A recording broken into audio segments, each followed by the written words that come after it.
آزاد، کوئی شرط نہیں، کوئی جرمانہ نہیں، کوئی باقی ماندہ سزا نہیں۔ یہ ایک مکمل اور غیر مشروط معافی تھی۔ خوف اور جرم کے بندھن ایک لمحے میں ٹوٹ گئے۔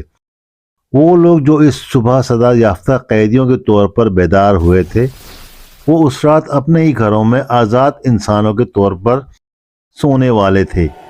یہ تلوار کا نہیں، دل کا انقلاب تھا۔ لیکن پیغمبر کی رحمت صرف یہیں نہیں رکی۔ آپ نے مکمل امن و سلامتی کو یقین بنانے، خوف اور ممکنہ تنازع کی آخری چنگاریوں کو بجھانے کی ضرورت کو سمجھا۔ آپ نے ایک جامع خون ریزی سے پاک عام معافی کی شرائط طے کی، جو شہر کے ہر ایک شخص کی حفاظت کو یقینی بنا رہی تھی۔ معافی کے اس ناقابل عمل میں ایک ڈھانچہ موجود تھا۔ یہ انصاف اور ایمان کے ایک نئے دور کو قائم کرنے کے لیے تیار کردہ ایک حکمت عملی پر مبنی پرامن قبضہ تھا۔ ابو سفیان کو یہ اعزاز دے کر